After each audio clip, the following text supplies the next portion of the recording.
madame, bonsoir monsieur, ça dépend de l'heure où vous allez regarder cette émission. Bienvenue à cette autre communication spéciale, Focus.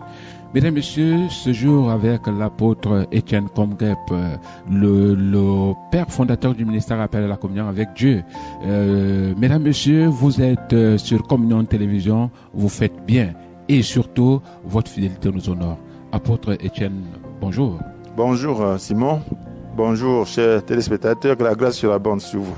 Alors apôtre, comment vous allez? Très bien, par sa grâce. Voilà, apôtre, le mois d'août est en train d'aller lentement et sûrement vers sa fin et pendant ce temps, la rentrée scolaire tend les mains de l'autre côté aux parents et aux enfants également. Oui, évidemment, c'est un moment un peu difficile pour plusieurs. Oui. Oui, bon, je crois que c'est l'occasion de pouvoir se tourner davantage vers le Seigneur pour recevoir son secours et sa direction. Voilà ce que je peux dire. D'accord. Vivement que le Seigneur aide les parents afin que les progénitures repartent à l'école, l'apôtre.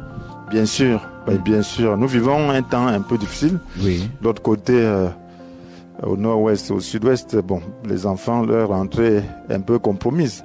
Oui. Donc nous pensons aussi à ceux-là. Voilà, donc nous pensons aussi à ceux-là. Nous prions que Dieu nous fasse grâce. Donc, parce que alors c'est toute la nation qui a des problèmes. Oui. Parce que toutes ces personnes, tous ces jeunes-là, alors ils souffrent et nous souffrons aussi avec eux. Voilà, apôtre, ce jour, nous parlons de toute autre chose, notamment sur la deuxième édition du culte de guérison qui a eu lieu dans ce ministère Appel à la communion avec Dieu. C'était dimanche passé, dimanche le 25 août 2019. Alors, à ce jour, apôtre, satisfait d'avoir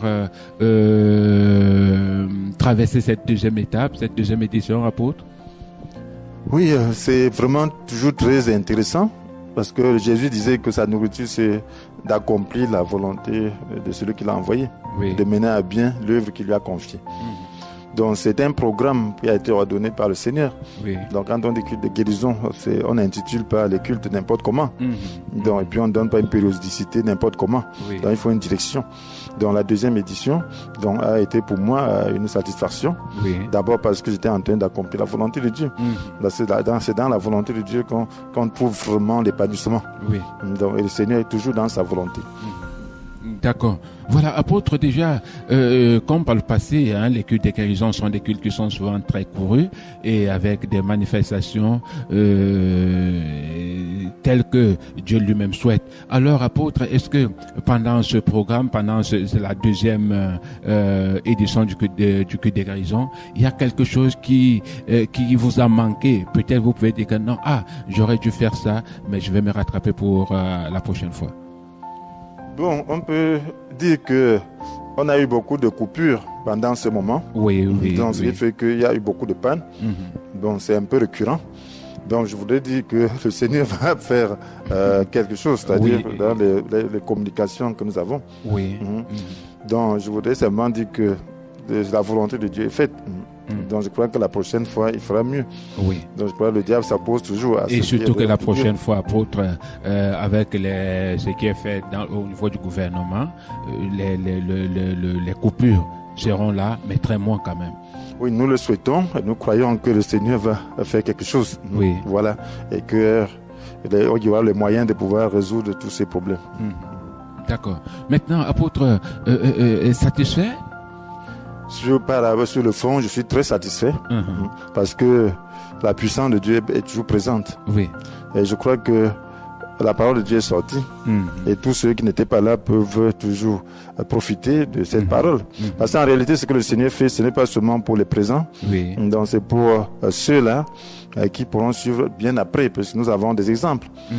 Donc il y a des gens qui suivent et puis reçoivent leur guérison bien après. Donc et je crois que c'est ça d'abord l'intérêt. Donc l'intérêt, c'est de pouvoir amener le peuple de Dieu donc à prendre conscience du fait que la guérison est la nourriture du peuple de Dieu. C'est la nourriture des enfants de Dieu. Et maintenant interpeller ceux-là qui ne sont pas des enfants de Dieu à faire partie du peuple de Dieu, donc en leur communiquant la grâce de Dieu qui est pour eux un signe que Dieu est vivant, parce que ceux qui ne connaissent pas Dieu ont besoin du signe. Donc un témoignage que Dieu les aime. Donc voilà donc le but de ce culte de guérison. Parce que nous avons besoin d'asseoir notre foi sur la parole de Dieu. Alors Dieu seul sait combien nous avons besoin de cette foi en ces jours. Dieu seul sait combien il y a la peur des nouvelles maladies, contamination et beaucoup de choses. Mais en ayant la foi, on vit d'abord tranquille. Et puis la maladie s'éloigne de plus en plus de nous. Donc on finira par ne même plus être malade quand la foi va grandir jusqu'à un certain niveau. Donc voilà donc le but que Dieu a donné à ce culte. Oui, mais apôtre, est-ce que dans ce culte, ceux qui n'ont pas connu Dieu, ceux qui ne connaissent pas Dieu, peuvent également bénéficier de la guérison dont on fait mention, dont d'autres personnes ont bénéficié, n'étant pas ici, mais ils ont bénéficié étant à la maison? C'est effectivement ce que nous sommes en train de dire. C'est que Dieu est amour. Donc, voici comment il nous montre l'amour qu'il a pour nous. Alors que nous étions encore des pécheurs, le Christ est mort pour nous. Donc le Christ est mort pour tout le monde. Et là, il est mort pour ceux qui ne le connaissent pas encore. Donc pour pouvoir le manifester, pour pouvoir témoigner cet amour, alors le Seigneur les guérit. Il les guérit comment? En leur disant, bon, tournez-vous vers moi, ayez simplement foi en ce que j'ai fait. Donc ne vous souciez pas par rapport à votre capacité de pouvoir vous délivrer du péché. Parce que lorsqu'un pécheur voit le comportement d'un enfant de Dieu fidèle, il se dit qu'il a beaucoup d'interdits. Il dit qu'il ne peut pas vivre comme ça. Mais il faudra qu'il comprenne que ce n'est pas par sa force qu'il le fait. Donc Dieu veut seulement qu'il reconnaisse qu'il est pécheur et que Dieu peut le délivrer. Jésus est celui-là, l'agneau de Dieu qui ôte le péché du monde. Donc il veut seulement qu'il veuille être délivré. Ça ne prend pas 2 minutes. Voilà pourquoi pendant la prédication, alors on laisse l'espace pour que les gens se réconcilient avec le Seigneur. Alors lorsque les gens se réconcilient avec le Seigneur, donc, ils peuvent aussi entrer dans ce courant de guérison. Et puis à la fin, il y a tout le conseil. Donc il y a des gens qui ont donné leur vie au Seigneur. Et même s'ils n'ont pas compris, à la fin on leur explique davantage. Et puis ils donnent leur vie et puis ils sont délivrés de leur fardeau. C'est ce qui s'est passé. Donc c'est très intéressant. Il y a des gens qui viennent parce qu'ils ont des problèmes spirituels. Donc, et puis à la fin, lorsqu'ils sont touchés, ils savent que cette parole est authentique. Ils sont touchés par la parole de Dieu. Donc après, ils posent des questions, on peut les répondre et les amener à vraiment connaître le Seigneur. Et puis les amener à croire au Seigneur, à croire à ce qui a été fait dans leur vie, et pour qu'ils commencent eux-mêmes à dépendre du Seigneur et à vivre dans la liberté des enfants du Seigneur. À vivre dans la liberté des enfants du Seigneur. Mesdames, Messieurs, vous qui venez de vous connecter à l'instant, vous êtes bel et bien sur Communion Télévision Focus. Focus ce jour reçoit l'apôtre Etienne Komgep, le père fondateur du ministère Appel à la Communion avec Dieu, qui est situé au carrefour Isakam, Montéludan, plan carrefour Isakam. Vous allez voir ce grand bâtiment peint en bleu blanc. C'est là le ministère Appel à la Communion avec Dieu, où nous avons vécu le 2e culte de guérison. C'était dimanche passé, le 25 août 2019. Alors, apôtre, déjà, c'était la 2e édition. Est-ce que c'est tout comme ça? Parce que il y a d'autres qui n'ont pas pu assister à la 1re édition, 2e édition, parce que la communication n'est pas arrivée à leur niveau. Est-ce que il y a des prévisions pour la 3e étape, apôtre? Pour le moment, ce culte se tient tous les 2 mois. Donc, cela veut dire que dans 2 mois, le culte de guérison aura lieu. Donc, et le mois qui est là, le mois qui arrive, donc c'est le culte de plénitude du Saint-Esprit. C'est-à-dire que actuellement c'est la période des programmes au ministère appelle à la communion avec Dieu. Bien sûr, c'est comme les 2 pieds pour marcher. Donc voilà, donc la plénitude c'est par rapport à notre vie morale. Et c'est par rapport à notre connaissance de Dieu, notre rapprochement du Seigneur. Donc c'est avoir les outils pour pouvoir mener la vie que Dieu attend de nous. Donc la guérison c'est par rapport à notre vie physique. Bon, il est vrai qu'il y a aussi la guérison psychique et de toute nature. Donc c'est par rapport à notre vie physique, à tout ce qui comporte cette vie physique. Donc c'est important. Et donc on a besoin de tout ça. Donc pas juste prospérer physiquement, sans prospérer aussi spirituellement. Donc voilà, donc les deux piliers sur lesquels se tiennent. Donc c'est dans les enseignements, les programmes donc de l'ACD en séjour, donc plus particulièrement au centre de Vogada, au centre de ce ministère. D'accord. Mesdames, messieurs, il est important de savoir que c'est le moment où plus que jamais tu peux te connecter au Seigneur. C'est le moment où plus que jamais tu peux venir au ministère appel à la communion avec Dieu pour vivre des moments intenses, des moments de communion et des moments de partage avec le Seigneur par la délivrance et par la plénitude. C'est ce qui se passe ici, mesdames, messieurs. Déjà, vous avez écouté de la bouche de l'apôtre Étienne Comgep que le troisième culte de guérison aura lieu dans 2 mois précisément. C'est-à-dire quand nous sommes un peu de voix, c'est au mois d'octobre, apôtre. Ça peut être ça, au mois d'octobre. Oui. Fin octobre, oui. D'accord. Mais avant cela, il y aura un autre culte qui va s'interposer, le culte de la plénitude du Saint-Esprit. Mais apôtre, qui pourra être rempli du Saint-Esprit? Oh, tout le monde en a besoin, même ceux qui ne connaissent pas le Seigneur. Et je voudrais vous dire que la vie chrétienne repose simplement sur le Saint-Esprit, la connaissance du Saint-Esprit. Oui.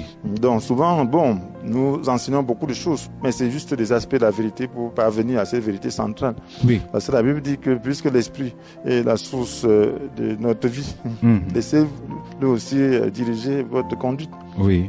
Donc voilà. Donc c'est lui la source de notre vie.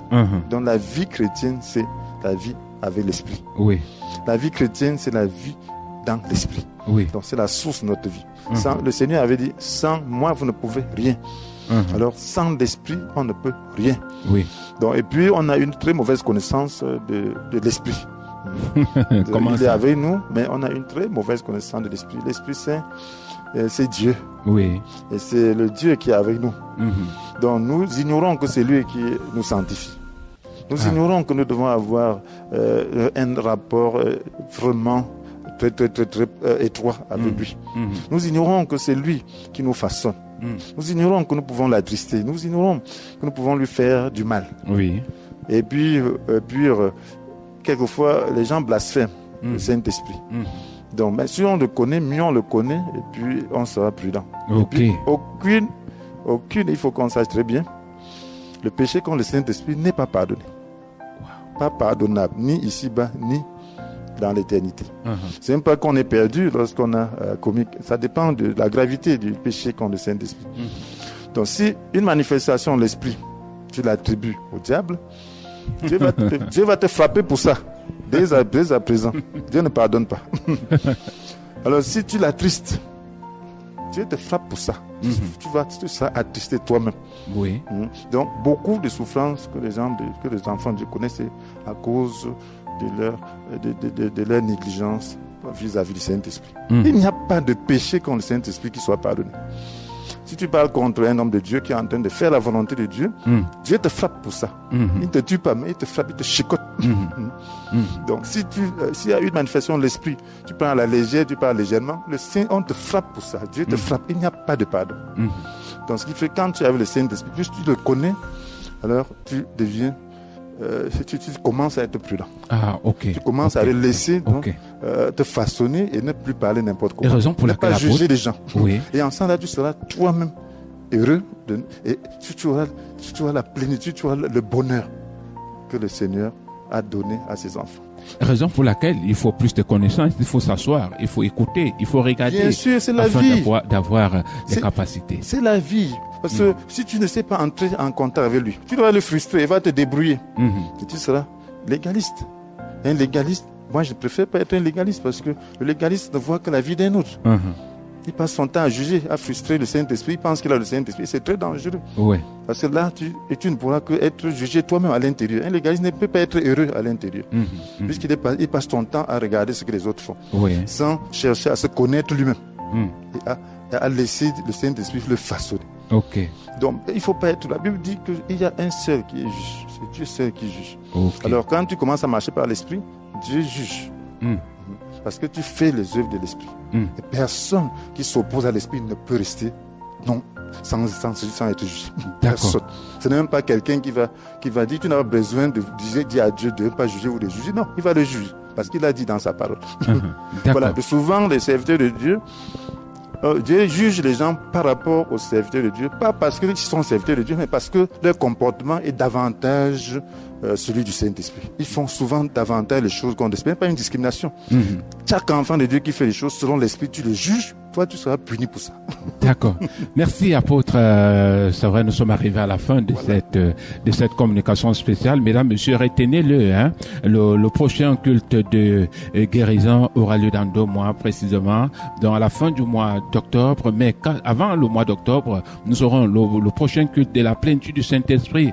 Le Saint-Esprit, il faut l'envier, il faut aimer être rempli du Saint-Esprit. C'est le mois prochain, c'est-à-dire septembre, le 22, c'est le 22, apôtre. Oui, je crois que c'est le 22, c'est le 22. Encore. De toute façon, nous allons revenir des fonds en comble là-dessus pour vous apporter beaucoup plus d'éclaircies afin que, mesdames, messieurs, vous soyez davantage édifiés en ce qui concerne les programmes dans le ministère Appel à la communion avec Dieu. Apôtre, merci d'être venu encore. Oui, je crois, merci, que le Seigneur soit béni. Il nous a fait commencer à parler du Saint-Esprit parce que c'est le programme qui vient. Oui, après. Oui. Donc, que le Seigneur soit béni.